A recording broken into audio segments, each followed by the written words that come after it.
Okay, I hope I'm audible to all students who are attending this lecture of public economics. We continue with our lectures on theories of the public sector. Okay, we continue with our lectures on theories of the public sector, and the book I prefer to follow for my lectures on theories of the public sector. This is Hendricks and Miles.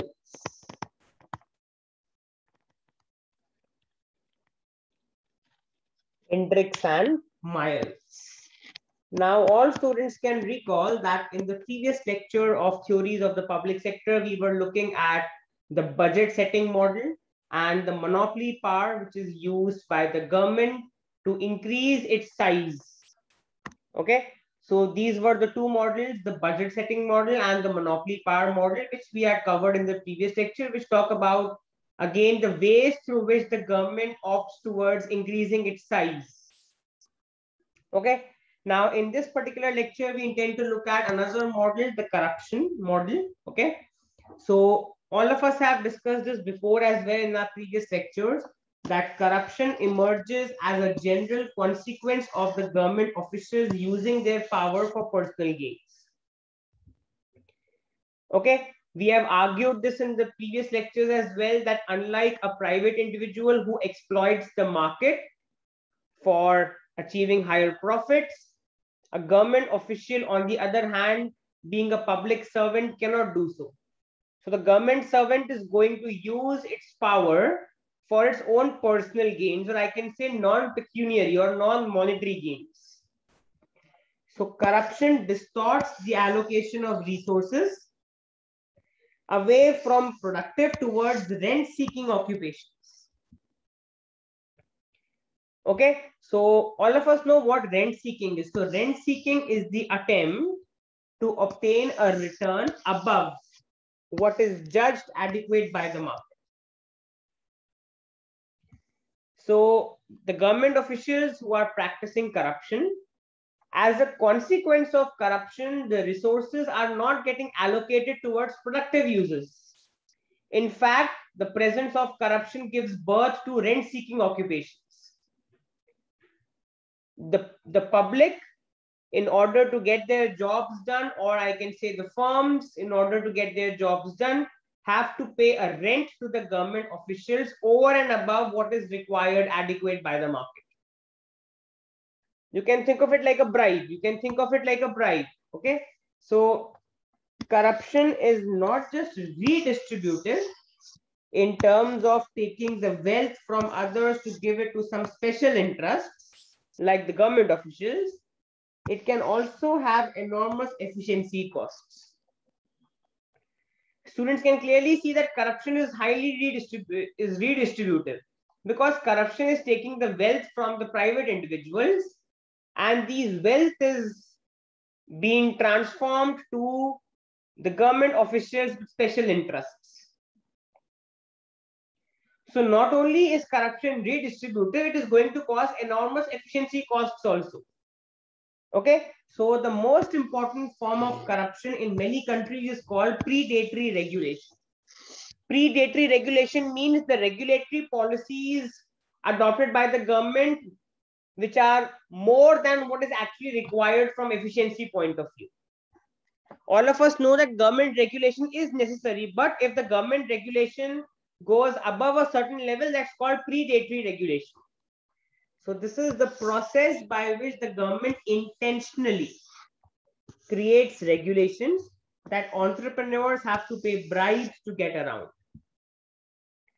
So predatory regulation is going to be that policy which is followed by government officials in which they deliberately or intentionally increase the number of regulations so that the entrepreneurs have no option but to pay a bribe to the government for their operations. Now that bribe is nothing but the rent.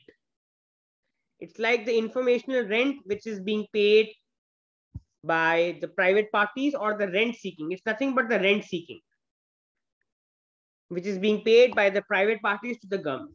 Okay. So because it raises the cost of productive activity, this form of corruption reduces the efficiency. Obviously, the entrepreneurs have to pay these bribes, and these bribes increase the costs of the entrepreneurs. So you can clearly see that an entrepreneur was doing an activity from productive point of view.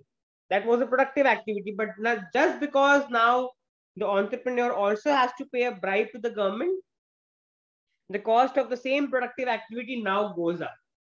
The cost of the productive activity now goes up, raises, because of the bribe the entrepreneur has to pay to the government, because of predatory regulation or increase in the regulatory activities imposed by the government.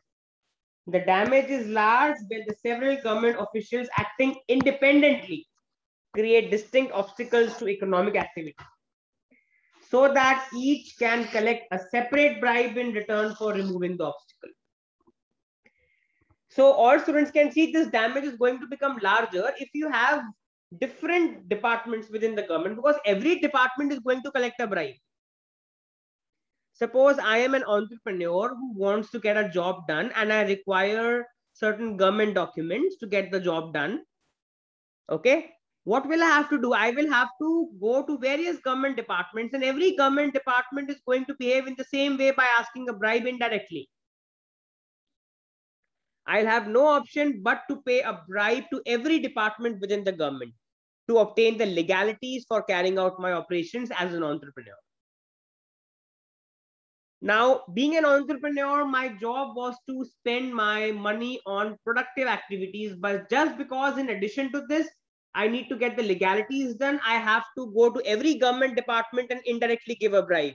That is increasing my cost of productive activities, thus leading to inefficiency.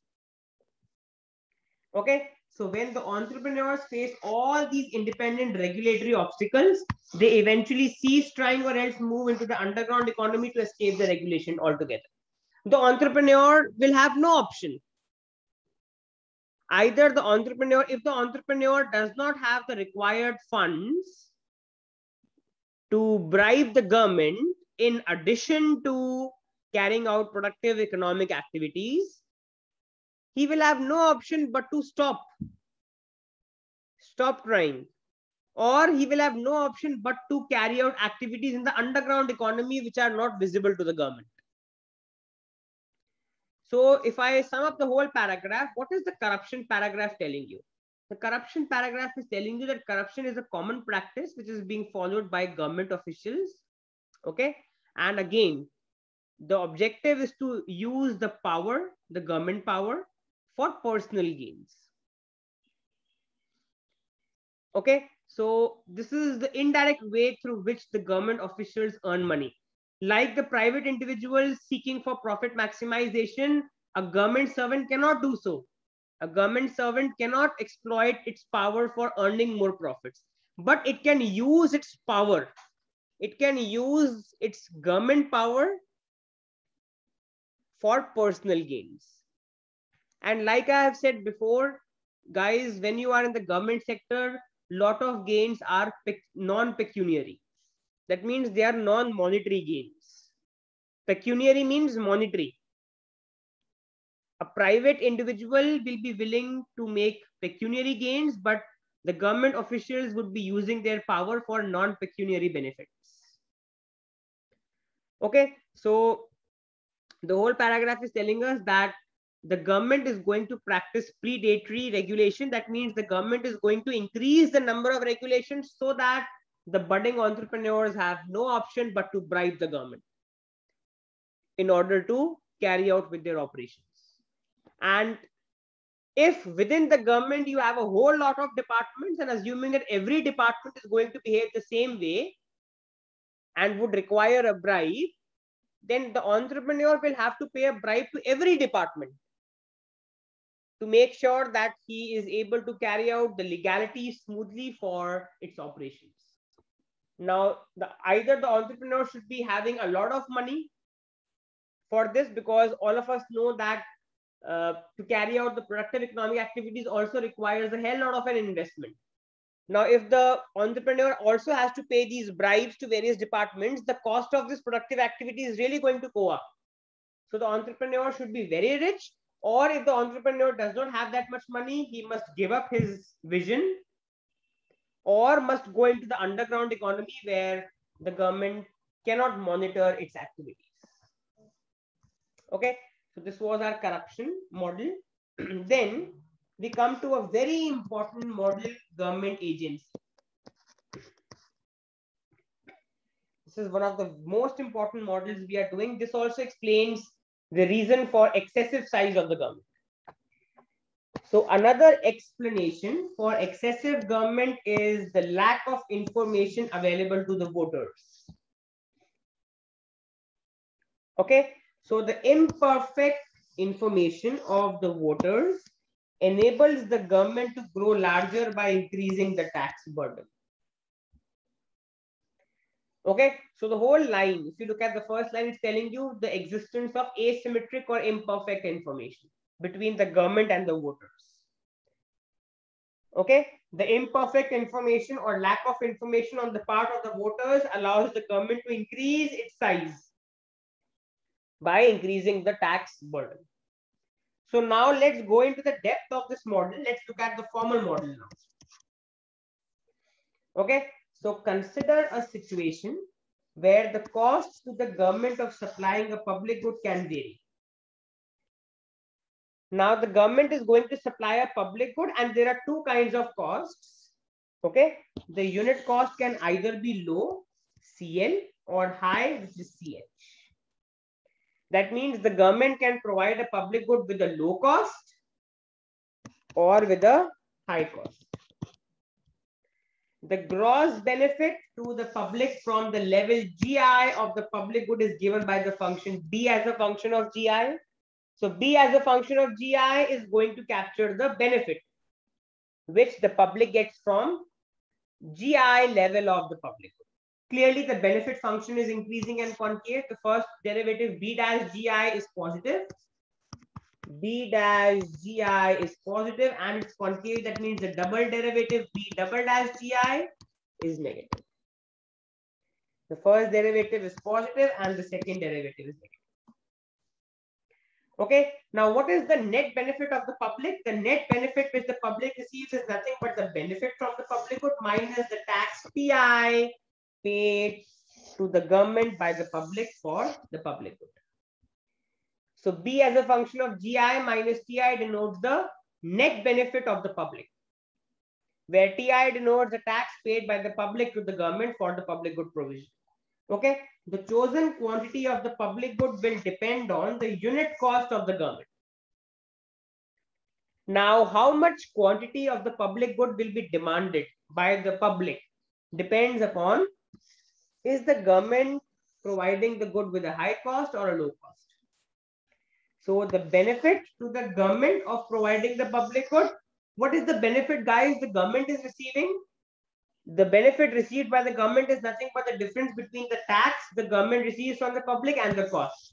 So I can say in general, when the cost of the government to produce a public good is CI, when the cost facing the government is CI for the provision of the public good, the benefit of the government is the tax PI paid by the public minus the cost of providing that public good, which is CI times GI.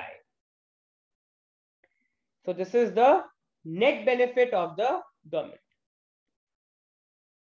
Okay, now when the public is informed about the level of the cost of the government, when the public knows the level of cost of the government, then the quantity of the public good will be chosen to maximize the net benefit subject to the government breaking even. That means this is my case one. When the public knows what's the cost facing the government, that means when there is symmetric information on the part of the government and the public, then the quantity of public good chosen by the government, the quantity of the public good that will be chosen by the public will be depending upon maximizing the net benefit of the public subject to the government breaking even.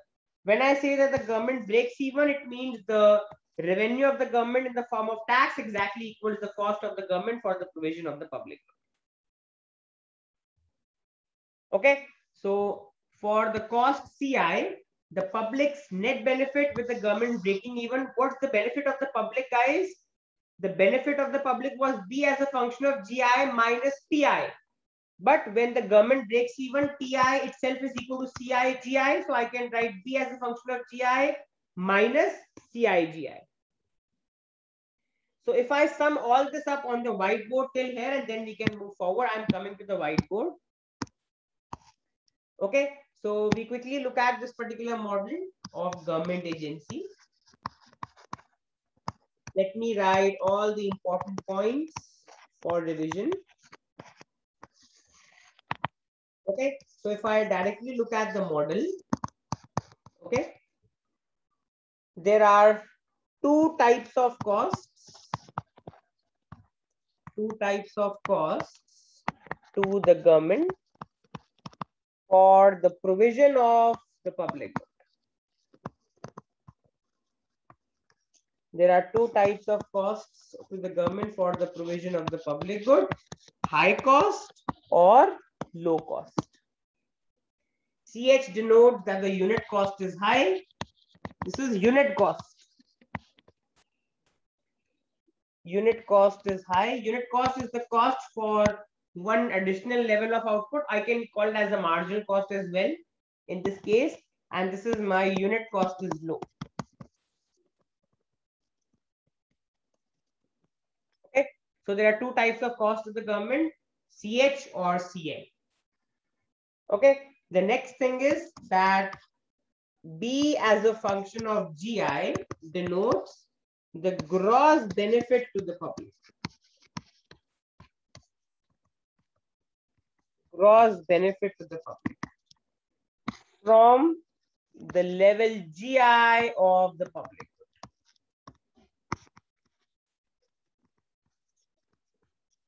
Okay. Also, your benefit B dash GI is increasing and concave. Concave means that the benefit is increasing at a decreasing. The first order derivative is positive and the second order derivative is negative. Okay. Then the next particular thing, if I talk about the benefit to the public, okay, so I can say the net benefit to the public, okay, is the gross benefit B as a function of GI minus the tax TI. So I can write where TI is the tax paid by the public to the government. TI is the tax paid by the public to the government. Okay, and what is the benefit of the government? So if I erase the initial part, I can write the net benefit of the government. Net benefit of the government with cost CI. Remember guys, cost CI where I can either be high cost or low cost. Okay, so the net benefit of the government with the cost CI where I is nothing but H comma L is nothing but the tax TI received minus the cost of provision of the public, CIGI. This is the net benefit of the government. So I hope till here all terms of the model are clear to all students. Two types of costs, CHCL. B as a function of GI is the gross benefit to the public. It's increasing and concave. Net benefit to the public is the gross benefit minus the tax. Net benefit to the government, whose cost is given by CI, where I can either be high or low, is given by TI minus CIGI. Okay, if I now move forward, case 1. When the public is informed about the level of cost of the government. When the public is informed about the level of cost of the government, then the quantity of public good chosen quantity of the public good will be chosen to maximize the net benefit. To maximize the net benefit, subject, I can write to maximize the net benefit of the public subject to the government breaking even.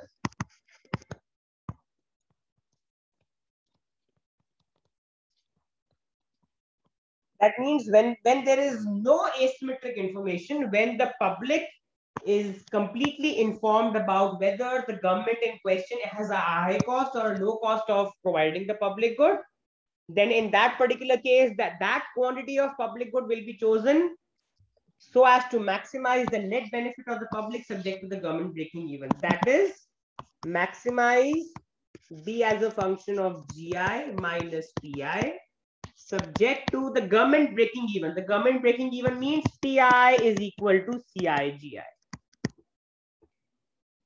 What is this? This is nothing but the net benefit of the public.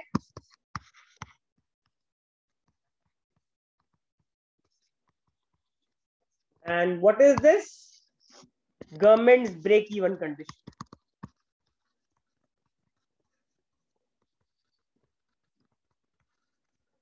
For the cost CI, for the unit cost CI, where I can take the value high or low.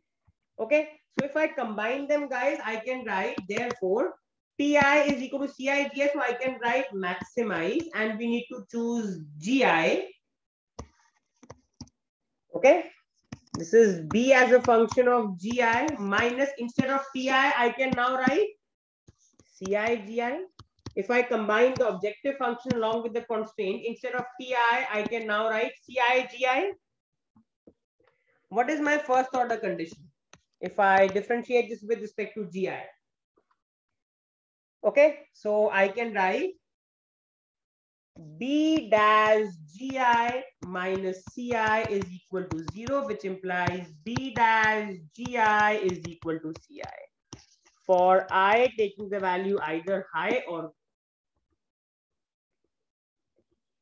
Okay, so we can say, if I interpret the condition, how can I interpret it?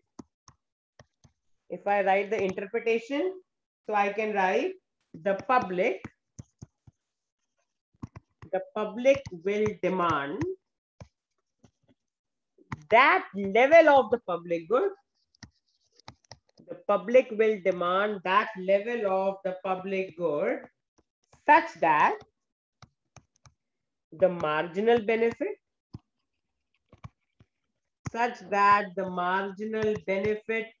B dash GI is equal to the marginal cost CI. Okay, for I taking the value either high or low. So if I erase the initial part, I can continue with my explanation on the top.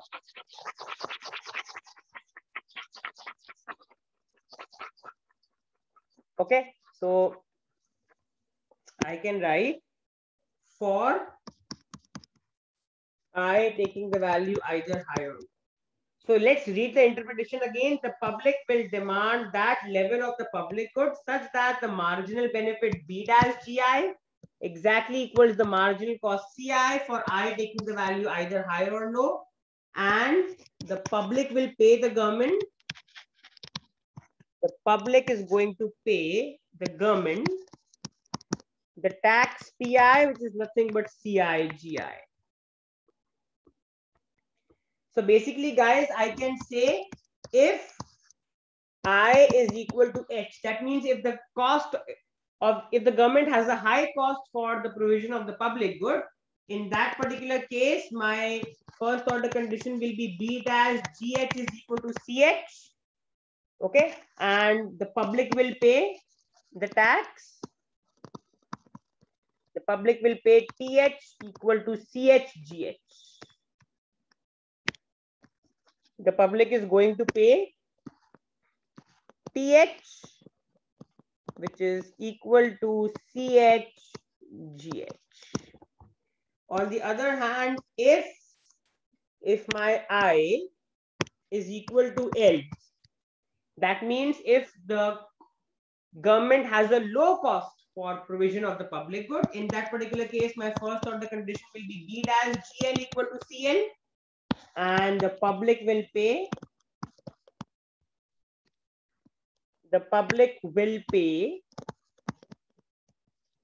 TL, which is equal to CL GL to the government.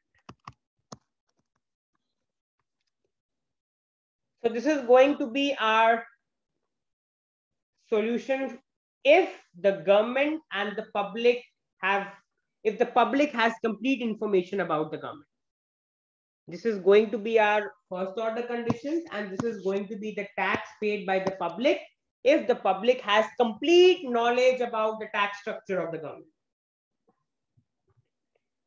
Okay, so I can quickly draw a diagram also, and the diagram is going to make it more clear. Okay, if you quickly can see the diagram on your screens, on the horizontal axis, we have the public good. Okay, this is our origin, and then we have the benefits and the costs.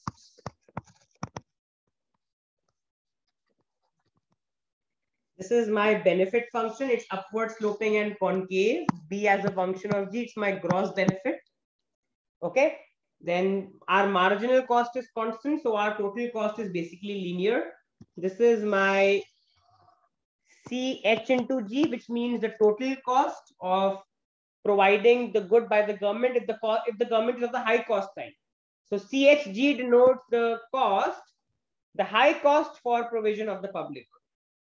And similarly, we have CLG.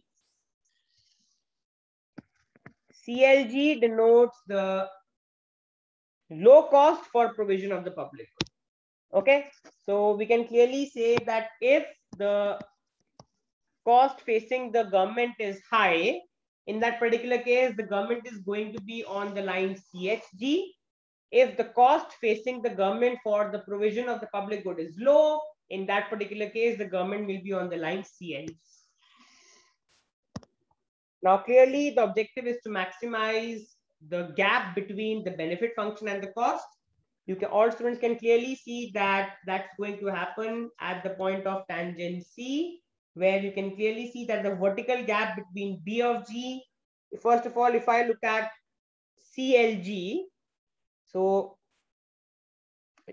you can clearly see that CHG is relatively more steeper than CLG. So all students can clearly see this.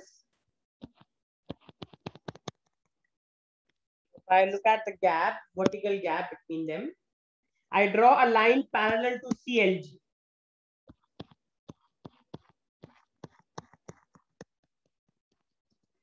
This is the line parallel to CLG, and you can see that the gap between at this particular point, this is nothing but GL. So GL is the level of the public good demanded by the public, at which the gap between the benefit B of G and CLG is maximum. You can see the gap between it is maximum. This is nothing but B of G minus CLG. And you can see that this gap is maximum. And this is happening when this line, the dotted line, is parallel to this line. That means when two lines are parallel, their slope is equal. What's the slope of B of G? The slope of B of G is nothing but B dash G. What's the slope of CLG? The slope of CLG is nothing but CL. So when two lines are parallel, their slopes are equal. That means B dash G is equal to CL. So I can write at GL, B of G minus CLG, B of G minus CLG is maximum. That is B dash G is equal to CL. Okay, I can write B dash GL because the government here is of the low cost side. Okay, and similarly, all students can see where is the gap between B of G and CHG? Now CHG is steeper. It's going to be a steeper curve now.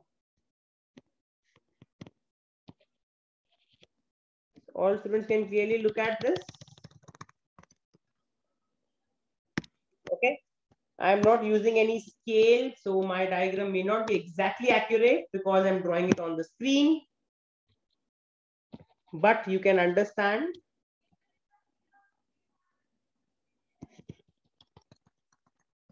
You can see this is parallel to this. And the gap is maximum at. Let me again draw a more clearer picture.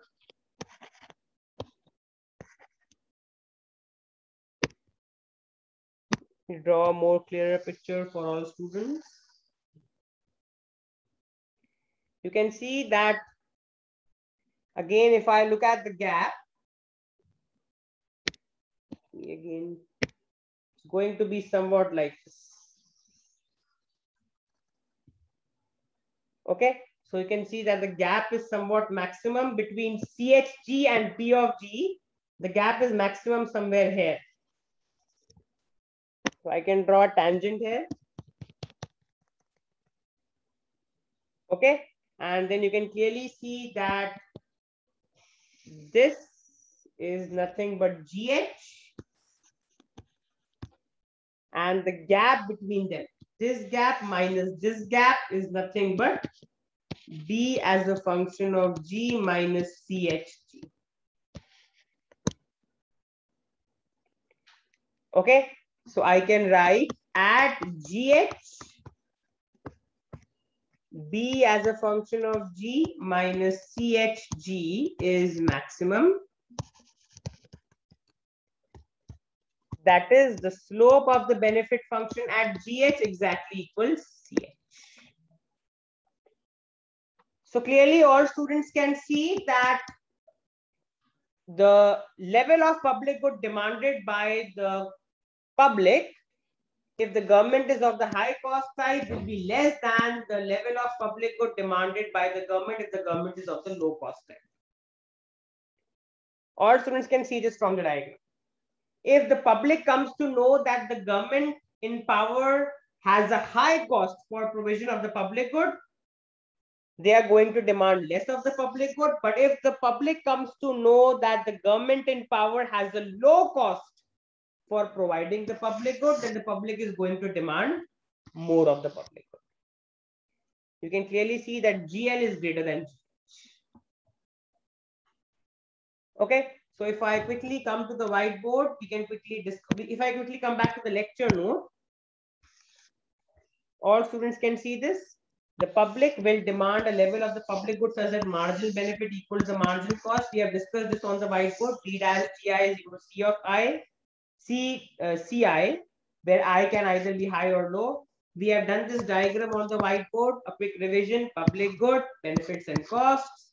This is my gross benefit. This is my cost when high. This is my cost when low. This is my provision of the public good when the government has a low cost. This is my provision of the public good when the government has a high cost.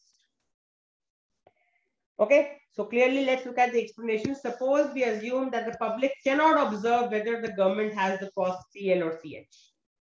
Now let's look at the second case.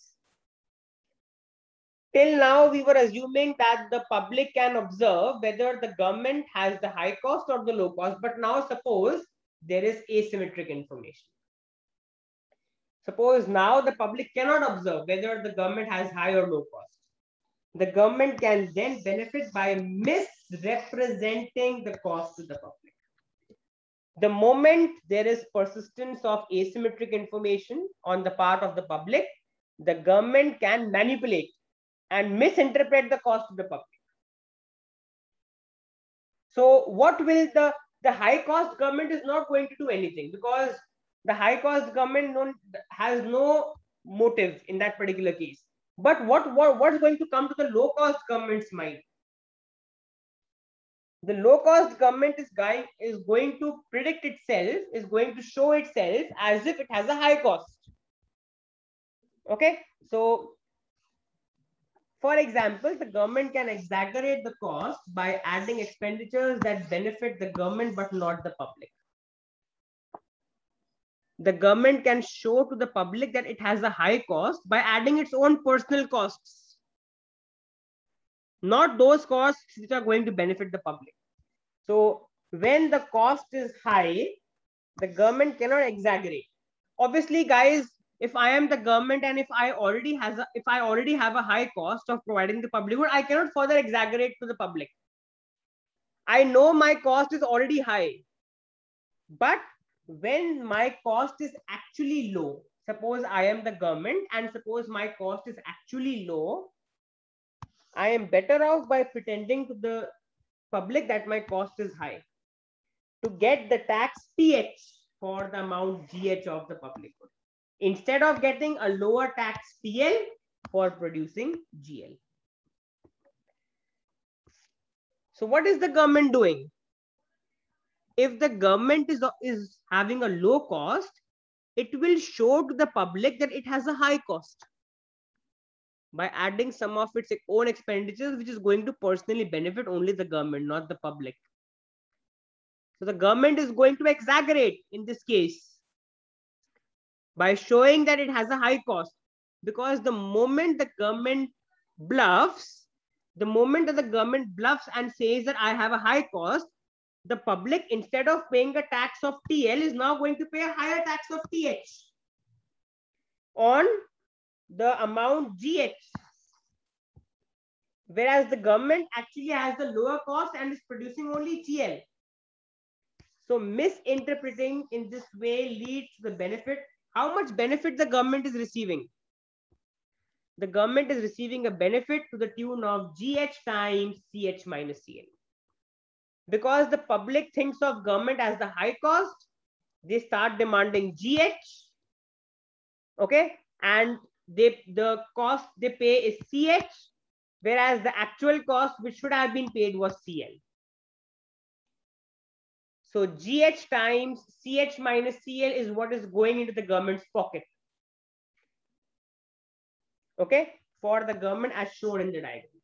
So you can see this in the diagram, guys. Even though the government actually is of the low cost type and actually is bound to produce GL, but the government can exaggerate to the public that I am not of the low cost type, I am of the high cost type. The government is going to bluff in this case. The government is not going to truthfully or honestly reveal its cost structure to the public.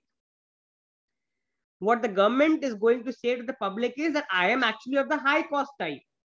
In that particular case, the level of public good demanded by the public will be GH.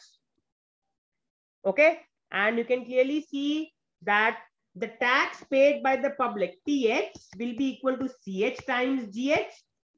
This will be the tax paid by the public, but actually the public should have paid how much tax? Actually, the tax paid by the public on GH should have been only CL times GH. Because actually the government is of the low cost type. So when the public was demanding GH, the public was under the impression that the government is of the high cost type. But actually all of us know the government is not of the high cost type. The government is of the low cost type. So the public on GH should have paid CL only, but the public is paying CH on GH. So the difference between them is the gain. The gain to the government from bluffing or saying that I am of the high cost type is nothing but CHGH minus CLGH, which is nothing but GH times CH minus CL. And you can see this in the diagram. GH times CH minus CL is nothing but the gap. This is the gap. Add GH, you subtract CHGH minus CLG, you get GH times CH minus CL. This is the benefit the government is making by bluffing, by telling the public that we are of the high cost type, even though actually the government is of the low cost type. Okay, so I can quickly come to the whiteboard and I can just write this piece of information on the whiteboard. I'm erasing the bottom portion. And all students can look at the second case, which I'm revising again. The second case is as follows. Case 2. If the public does not know about the cost facing the government, if the public does not know about the cost facing the government, okay, in this case, the high cost government has no incentive to further exaggerate its costs, but a low cost government is going to pretend to the public as if it was of the high cost type. The low cost government is going to pretend to the public as if it was of the high cost type by adding the costs, which is going to personally benefit only the government, not the public. Okay, and when the government is going to pretend this to the public that it's of the high cost type, in that particular case, what will be the gain made by the government? So I can write the gain to the government. The gain to the government is nothing but the public under the impression that the government is of the high cost type is going to demand GH, and the public is going to pay CH on it, where CH into GH is nothing but my PH, tax. But actually, if the public was demanding, even if the public was demanding GH, actually the government was of the low cost type. So the public should have paid CLGH. So the gap between them, which is nothing but GH times CH minus CL, is the gain made by the government by pretending itself to be of the high cost type, even though genuinely they are of the low cost type. So this brown portion, which all students can see on their screen, the brown shaded area, this area itself is nothing but GH times CH minus CL, which is the personal gain to the government. Personal gain to the government for pretending as the high cost type. Personal gain to the government for pretending as the high cost. Okay, so hoping all students have understood this. Now, how are we going to get rid of it? That's the next question. So if I come back to the lecture note, okay, so if we move forward to eliminate this temptation. Now, guys, what is the objective? The objective is that the public needs to do something to make sure that the government is going to honestly reveal its cost structure. The taxpayers or the public needs to do something to make sure that the government honestly reveals whether they are of the high cost type or the low cost type. So to eliminate this temptation, the taxpayers must pay an extra amount R strictly greater than 0 to the government in excess of its cost when the government pretends to have the low cost. Now you can think of this R as the informational rent or the bribe. Indirectly, it's like a bribe only. But formally, we don't call it as a bribe. It's called informational rent. Because the taxpayers are going to spend R amount to make sure that they get truthful information from the government, whether the government is of the high cost type or the low cost type. So this amount R is called the informational rent. And the taxpayers will be willing to pay this amount when the government pretends to have the low cost. Since the truly high cost government cannot further inflate its cost, the public is going to pay the tax TH, which is CH times GH. Remember, guys, the public has no problem with the high cost government.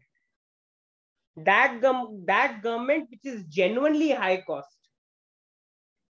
the public has no problem with that government. Because all of us know that government which is genuinely a high cost government has no incentive to further exaggerate its costs. So when the government truly is a high cost government, the public in that case is going to pay the tax PH, which is nothing but CH times GH, when the government reports a high cost. On the other hand, when the government reports a low cost to the public, then the doubt starts coming within the public that whether the government genuinely has a low cost or not. So if the government reports the low cost, then there is something wrong. Now the taxpayers demand the amount GL of the public good, defined by B dash GL equal to CL, the first order condition, marginal benefit equal to marginal cost, and they are going to pay to the government the amount TL, which is equal to CLGL plus the amount R, to make sure that the low cost government truthfully reveals that they are low cost. So R is that amount which is paid by the public to the government to make sure that the government does not pretend itself to be of the high cost side. So you can clearly see this problem was not coming when the government genuinely was a high cost government. But the moment the government tells the public that we are low cost, okay, the public is going to pay an amount R to make sure that the government does not deviate and starts pretending itself as high cost. Where R is the extra revenue that the government could have made if it had pretended to have the high cost.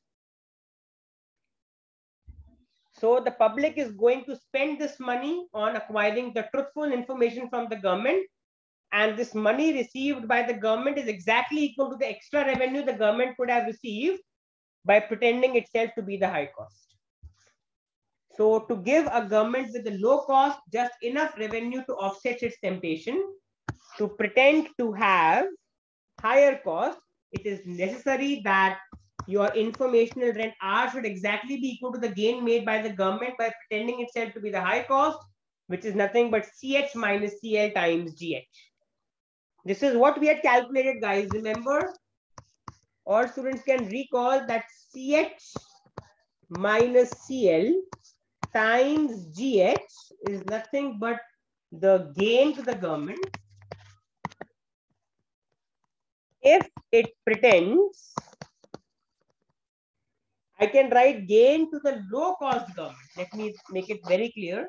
This is the gain to the low cost government if it pretends to the public that it is of the high cost side. We've seen this in the diagram as well, that CH minus CL times GH is going to capture the gain to the low cost government if it pretends to the public that it's of the high cost side. Now the informational rent to be paid by the public should be exactly equal to the gain which the government could have made by pretending to the public that it was of the high cost side. So this is the rent required to induce truthful revelation of the cost and have the provision of the public good equal to when the public is fully informed. So if I sum up this whole scenario, what are we saying? If I sum up, we are saying that when the public does not have complete information about the cost structure of the government, then the high cost government will have no incentive to further exaggerate its cost if it's genuinely high cost. But a low cost government, knowing that the public does not know about the cost structure, the low cost government is going to pretend itself as the high cost to the public. And when the low cost government pretends itself to be of the high cost, the low cost government is going to make a profit of GH times CH minus CL. Because the public, under the impression that the government is high cost, is going to pay CH GH. But ideally, the public should have paid the amount CL on GH instead of paying CH on GH. So CH GH minus CL GH is nothing but this is the gain which is made by the government, pretending as the low cost side. Pretending as the high cost side. Let me correct myself. This is the gain GH times CH minus CL is the gain made by the government if it pretends to the public that it's of the high cost type. Now, how can the public get rid of this? By paying an informational rent R. That informational rent R will exactly be equal to the gain made by the government from bluffing or from saying the lie to the public. But the good thing is, when the public is paying this informational rent R to the low cost government, okay, when the public is paying this informational rent R, then in that particular case, you are getting the same first order conditions you had got in the presence of full and perfect information between both the parties. That means you can clearly see this, guys. You can clearly see this, that when the government tells the public that they are of the high cost type, the public is going to pay CHGH. But when the government tells the public that they are of the low cost type, then the taxpayer is going to pay them CLGL plus the informational rent R to make sure that they do not deviate and start pretending themselves to be of the high cost type. Okay, so in this particular case, you can clearly see that there is extra amount. It's like an insurance. It's like an insurance premium which the public is paying. So this extra amount paid by the public to the government is in order to make sure that the government honestly reveals its true cost type to the public. Okay, so now the objective is, how can we reduce R? We have seen that R is nothing but CH minus CL times GH. Okay, the informational rent which is paid by the public to make sure that the government truthfully reveals its cost structure is nothing but R, which is CH minus CL times GH. Now, how can we reduce R? How can we reduce R? That's the next question. Okay, so it is possible for the taxpayers to reduce this excess payment of R by demanding that the high cost government supplies less than it would with full information. That means when there is asymmetric information, the public can demand the high cost government to reduce GH, because when GH is going to go down, R is also going to go down. Okay, so the taxpayers can reduce the informational rent R by demanding that the high cost government supplies less. Supplies less means GH falls than it would with full information. Okay, so now let's look at this particular model. Assuming that the cost is low with probability PL, suppose the government has a low cost structure with probability PL and a high cost structure with probability PH, which is 1 minus PL. Okay, the public is going to maximize their expected benefits subject to government telling the truth. So the optimization problem is, with PH probability, the government is of the high cost type, in which case the benefit to the public is B of GH minus the tax paid by the public PH is nothing but CLGH. Plus with PL probability, the government is of the low cost type, in which case the benefit to the public is B of GL minus the public pays a tax of PL, which is CLGL, minus the public pays an informational rent of R to make sure that the government truthfully reveals its cost structure.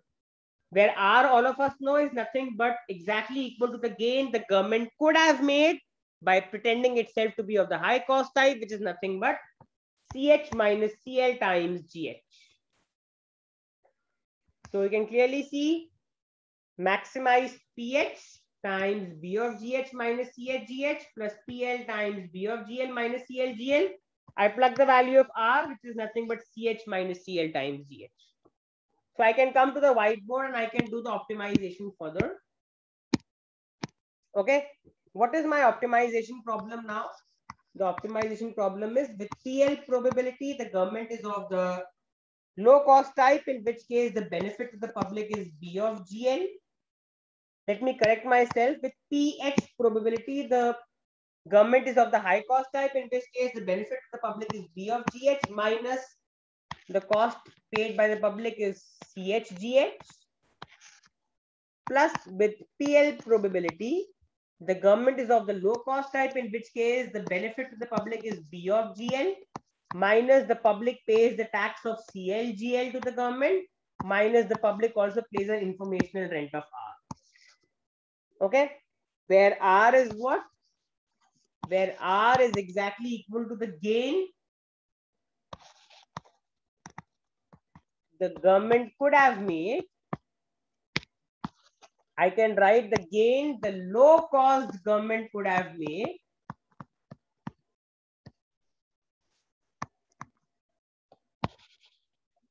by pretending itself to be of the high cost type.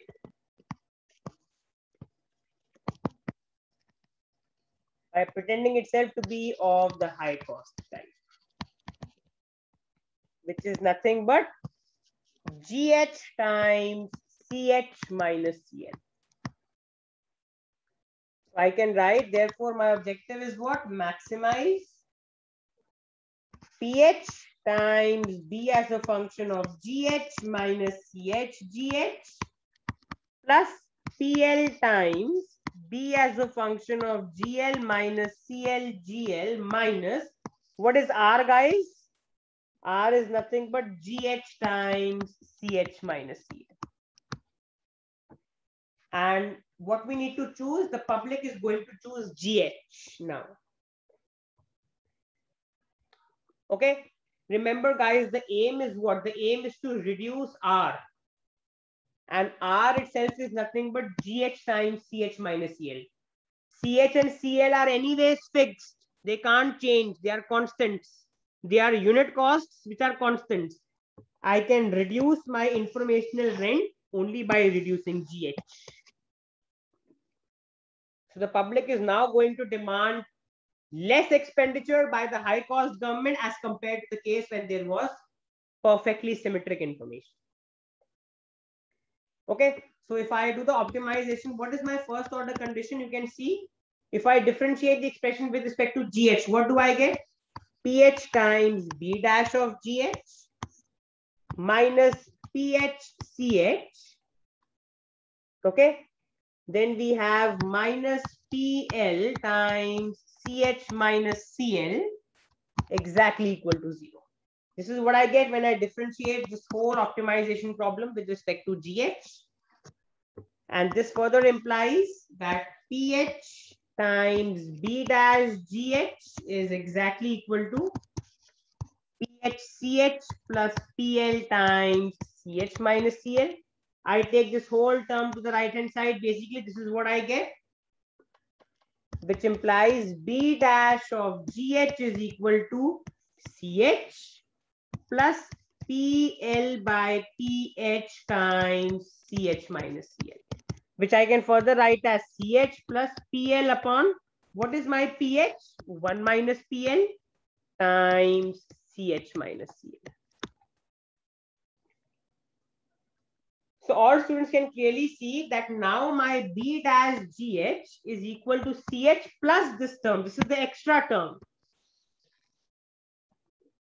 So guys, if I erase the initial part,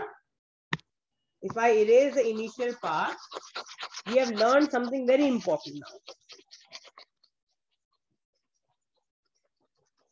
Okay, so I can now write,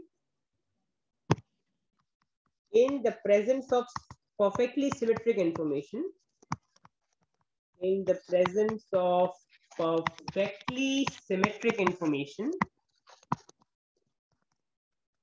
between the government and the taxpayers,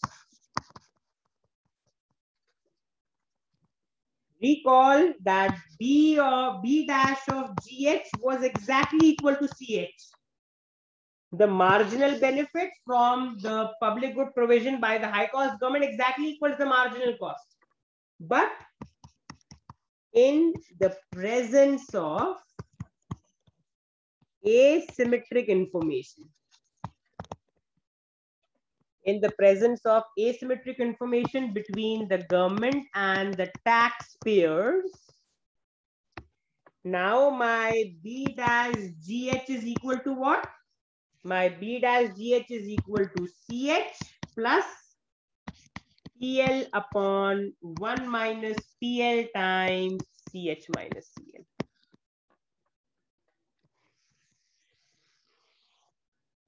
If I compare 1 and 2, what do we learn? This was the first order condition when there was perfectly symmetric information between the government and the taxpayers. This is my first order condition when the government has more information about its cost structure compared to the taxpayers. You can clearly see now that this term is positive. This whole term, guys, this whole term is positive. So what do we learn from equations 1 and 2? If I erase this particular part off, what do we learn from equations 1 and 2?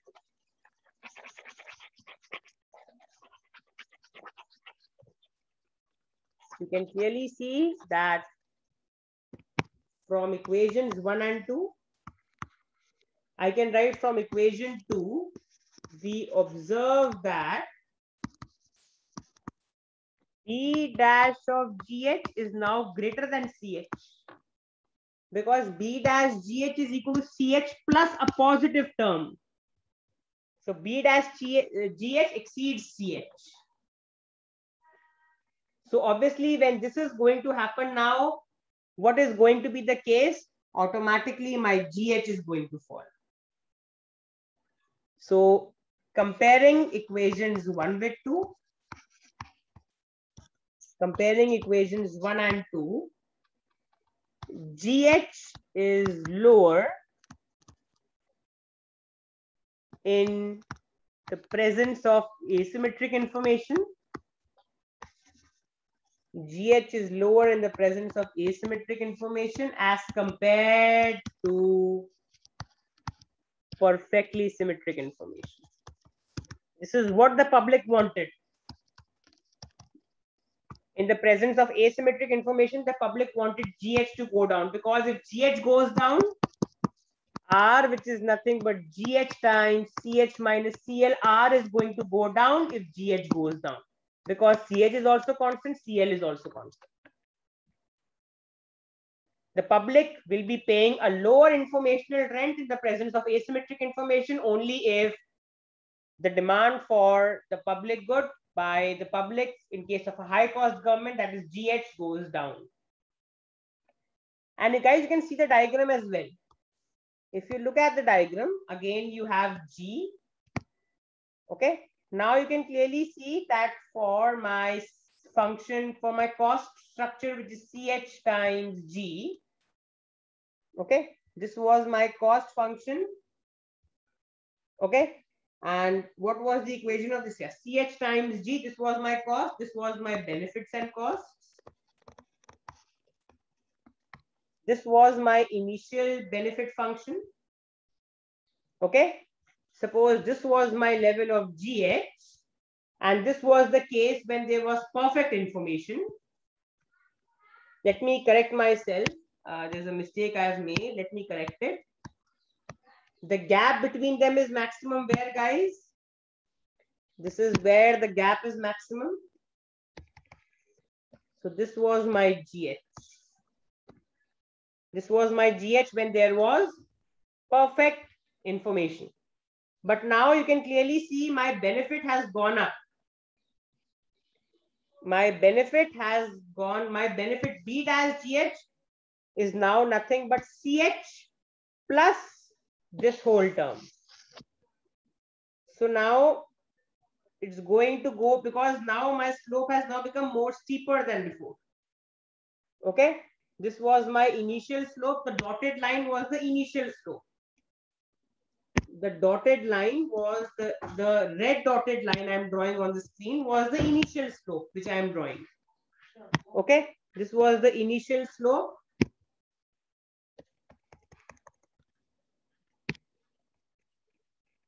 I'm drawing it again for perfect clarity. This was the case, guys, when there was symmetric information between the government and the taxpayers. And the quantity demanded was GH. Now, when this was the case, you can see that B dash of GH was exactly equal to CH. This was the case when there was symmetric information between the government and the taxpayers. But now B dash GH is going to be more than CH when there is asymmetric information. When there is asymmetric information between the government and the taxpayers. Okay, you can clearly see this from the second equation. From the second equation, B dash GH is going to exceed CH because this whole term is positive. So that is going to occur somewhere here, because at this particular brown point, you can see that now my slope B dash GH now becomes steeper. It becomes more than this line. Basically, the brown line has a higher slope than this particular line. It's more steeper, you can see. And that is happening at a lower level of GH. I can write GH dash. On the screen, you can clearly see GH dash in brown color. So clearly you can see that equation 1 gave us GH, but equation 2 is going to give us GH dash. Because from equation 2, B dash GH is exceeding CH. That means the brown line is more steeper than the line CHG. When slope goes up, line becomes more steeper. This steepness is happening at a lower level of GH than before. And all of us know when GH is going to fall, the informational rent are paid by the public to make sure that the government truthfully revealed its cost structure is also going to fall. Okay, so if I come back to the lecture note, we are almost done with the entire analysis now. We have calculated these first order conditions on the whiteboard. Okay, and what we have learned is clearly the above quantity is lower than that with full information. The above quantity is nothing but GH. The distortion of quantity demanded from the high cost government results from a simple cost benefit argument. It trades off the benefit of reducing the rent.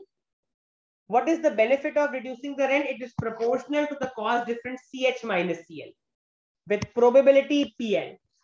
PL is the probability that the government is of the low cost type.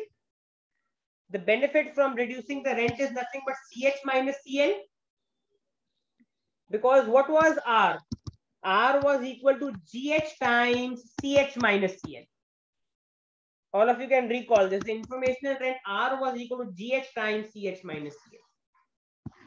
So you can clearly see that the benefit of reducing the rent, which is R, is proportional to the cost difference CH minus CL with the probability that the government is of the low cost type against the cost of imposing the distortion of quantity. Distortion means fall of quantity on the high cost government, which occurs with the probability 1 minus CL. So the whole paragraph is explaining you this condition. The whole paragraph is explaining you this particular condition. Okay, that the benefit of reducing the rent is exactly proportional to CH minus CL.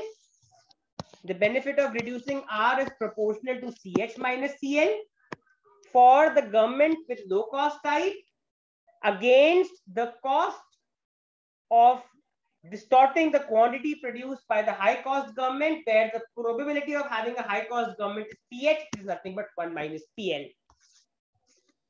Okay, so if you look at the conclusion, because the ability of the government to misrepresent its cost allows it to earn rents and distort the level of provision eventually, informational rent makes the government bigger than it should be. If you look at the whole model and if you sum it up, the government is increasing its size by earning these informational rents because the government has more information about its cost structure as compared to the public. the government has the objective to misrepresent themselves as the high cost type, thus making the public invest money in paying them informational rents to make sure that the government truthfully reveals its cost structure. So these informational rents are doing what? These informational rents are creating an incentive for the government to increase its size and become bigger than what it should be. Okay, so this is where I intend to stop in this particular lecture. It was a heavy lecture where the objective was to discuss with all students the corruption model along with the government agency model. Okay, now in the next lecture, we will be looking at the last part within our lectures on theories of the public sector called cost diffusion, after which our lectures on this topic will be over. So I will be looking at the cost diffusion topic in the next lecture of public economics. I hope all students have enjoyed this lecture. Any doubt? You can unmute your mic and ask, or call up or mail me your doubts at divineschoolofeconomics@gmail.com. So this is where I stop in this lecture.